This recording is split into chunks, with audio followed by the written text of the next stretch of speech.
روزے کی حالت میں سو رہے ہیں اور اس میں غسل فرض ہو گیا تو کہتے ہیں کہ روزہ ٹوٹ جاتا ہے، آپ کیا فرماتے ہیں؟ نہیں ٹوٹتا۔ کچھ لوگ یہ بھی سمجھتے ہیں کہ تھوک یا بلغم نگل جانے سے، اندر لے لینے سے روزہ ٹوٹ جائے گا یا مکروہ ہوگا، اس بنا پر وہ بار بار تھوکتے چلے جاتے ہیں، تو اس متعلق آپ کیا فرماتے ہیں؟ تھوک اور بلغم جتنا بھی ہو نگل گیا تو روزہ نہیں ٹوٹے گا۔ البتہ طبعی کراہت کی صورتیں بھی اس میں ہوتی ہیں، یا یہ کہ زیادہ تھوک منہ میں جمع کر کے نگلا تو یہ بھی ناپسندیدہ ہے، البتہ روزہ نہیں ٹوٹتا اس سے۔ یہ ارشاد فرمائی کہ یہ کہتے کہ رات میں اگر غسل فرض ہو جائے تو اب روزہ شروع ہونے کے بعد کلی یا ناک میں پانی افطار کے وقت اب ہی مطلب ڈالیں گے، اس سے پہلے نہیں ڈالیں گے؟ غسل تو کرنا ہے، چاہے وہ روزہ شروع ہو گیا ہے تو اس میں یہ کہ غرغرہ نہ کرے، مگر یہ کہ ہلکی جڑ تک احتیاط سے پانی تو پہنچانا ہوگا اس کو ہر جگہ پر، اور ناک میں بھی پانی تھوڑی احتیاط سے چڑھانا ہے کہ دماغ میں نہ چڑھ جائے۔ اگر دماغ میں پانی چڑھ گیا تو روزہ ٹوٹ جاتا ہے، جبکہ روزہ یاد ہو، اور یہ وضو میں بھی احتیاطیں کرنی ہے۔ کیا الٹی آنے سے روزہ ٹوٹ جاتا ہے، وامٹنگ؟ الٹی خود بخود کتنی ہی آئے، چاہے بالٹی بھر جائے، روزہ نہیں ٹوٹتا۔ البتہ خود جان بوجھ کر مثلا انگلی وغیرہ منہ میں ڈال کر الٹی کی اور وہ منہ بھر ہو تو روزہ ٹوٹ جاتا ہے، جبکہ روزہ دار ہونا یاد ہو۔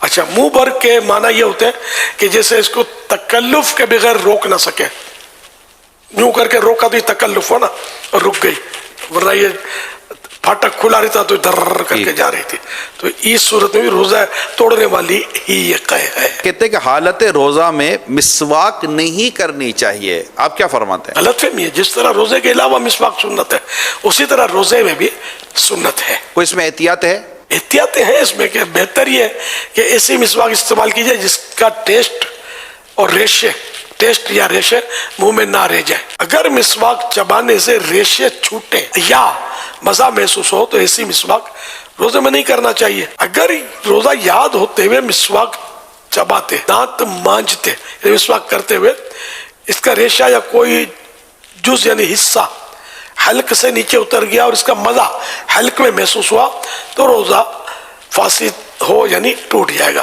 اور اگر اتنے سارے ریشے حلق سے نیچے اتر گئے جو ایک چنے کی مقدار کے برابر ہوں تو اگرچہ حلق میں ذائقہ محسوس نہ ہو تب بھی روزہ ٹوٹ جائے گا۔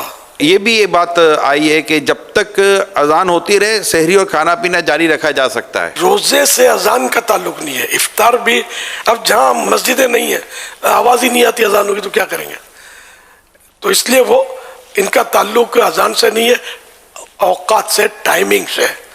تو سحری لوگ کرتے ہیں کہ ادھر کی اذان کی آواز آ رہی ہے، ادھر کی اذان کی آواز ابھی نہیں آئی، تو یہ علم کی کمی کی وجہ سے ایسا کرتے ہیں، ایسا کچھ نہیں ہے۔ ٹائم اذان نماز کے لیے ہوتی ہے۔ کہتے ہیں کہ یہ چوٹ وغیرہ لگنے پر جو خون نکل آنے یا خون ٹیسٹ کروانے سے روزے پر کوئی اثر نہیں پڑتا، آپ کیا فرماتے ہیں؟ درست ہے جس نے کہا کہ روزے پر کوئی اثر نہیں پڑتا۔ روزے میں انجیکشن لگانے سے کیا روزہ ٹوٹ جائے گا؟ جی نہیں، اب یہ کہا گیا کہ روزے میں عطر یا خوشبو سونگھنے سے روزہ ٹوٹ جاتا ہے، یہ بھی غلط فہمی ہے، روزے پر کوئی اثر نہیں پڑتا اس کا۔ کچھ لوگ سمجھتے ہیں کہ جو مرض یا کسی اور درست عارضے یا بغیر عذر کے روزہ چھوڑ دے تو فدیہ دینا اس کا متبادل ہے، اس کا نعم البدل ہے۔ جی نہیں، ایسا کچھ بھی نہیں ہے، صرف وہ شیخ فانی کے لیے کہ ایسا بوڑھا آئندہ اس کو روزہ رکھنے کی طاقت آنے کی امید نہیں ہے، ایسا کمزور پڑ گیا ہے، روزہ برداشت ہوتا ہی نہیں ہے، تب جا کر فدیے کی صورت بنے گی۔ اس میں بھی یہ دیکھنا ہوگا کہ اگر یہ گرمیوں میں نہیں رکھ پا رہا، یہ سردیوں میں رکھ لے گا تو رمضان شریف اگر گرمی میں تو سردی میں قضا کر دے، فدیہ اب بھی نہیں ہے۔ اچھا، اب بھی یعنی کہ دونوں سیزن میں اس کی کیفیت ہے کہ نہیں کر سکے گا یہ روزہ رکھ، اور اس نے فدیہ بھی ادا کر دیا۔ ایک روزے کا فدیہ ہوتا ہے ایک صدقہ فطر کی مقدار، تو اچھا اب اس نے فدیہ بھی دے دیا، سب کچھ کر لیا اور پھر اس میں طاقت آ گئی روزہ رکھنے کی تو وہ فدیہ نفل صدقہ ہو گیا، اوکے، اور روزہ قضا کرے۔ کچھ لوگ سمجھتے ہیں کہ روزے کی حالت میں ٹھنڈک کے لیے نہانا یا کلی کرنا یہ مکروہ ہے، کیا ایسا ہی ہے؟ مکروہ نہیں ہے، منع نہیں ہے، اگر پریشانی ظاہر کرنے کے لیے کوئی مطلب یہ کہ کپڑا لپیٹتا ہے یا بار بار کلیاں کرتا رہتا ہے تو اس کا مطلب یہ کرنا یہ مناسب نہیں ہے۔ عبادت میں دل تنگ ہونا یہ اچھی بات نہیں۔ کچھ لوگ سمجھتے ہیں کہ کلی کرتے ہوئے اگر غلطی سے پانی حلق سے اتر جائے تو روزہ نہیں ٹوٹتا، اگر کلی کرتے ہوئے روزہ یاد ہے اور پانی حلق سے نیچے اتر گیا تو روزہ ٹوٹ جائے گا، اور اگر روزہ یاد نہیں ہے تو چاہے جان بوجھ کر پانی اتار دیا حلق سے نیچے تب بھی روزہ نہیں ٹوٹے گا۔ یہ بات بھی ہے کہ جو خواتین پریگننٹ ہوتی ہیں، حاملہ ہوتی ہیں، یا دودھ پلانا ان کو ہوتا ہے تو ان پر روزہ فرض نہیں ہے۔ ان دونوں صورتوں میں تو ایسا نہیں ہے کہ روزہ فرض نہ ہو، البتہ بچے کی جان کا یا بچے کی ماں کا یعنی کہ جان کا خطرہ ہے یا کوئی سا مرض ہو سکتا ہے کہ جو علاج مشکل ہو جائے گا، سخت مرض جس کو بولتے ہیں، اس طرح کی کوئی عذر ہو تب جا کر روزہ بعد میں قضا کرنے کی اجازت ملے گی۔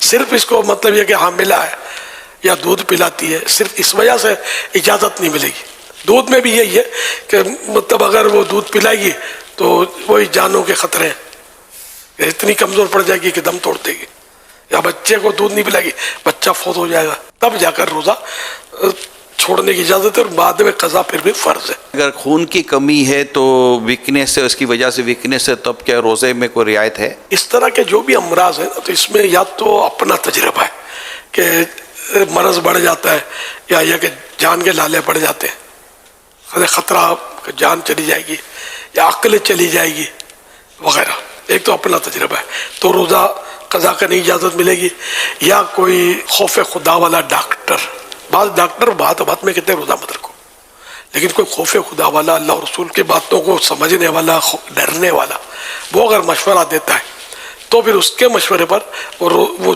روزہ نہ رکھے اور بعد میں قضا کر لے۔ وہ یہی کہ اگر جو میں نے صورت بتائی کہ مرض بڑھ جائے گا یا دیر میں اچھا ہوگا یا جان چلی جائے گی یا عقل چلی جائے گی وغیرہ،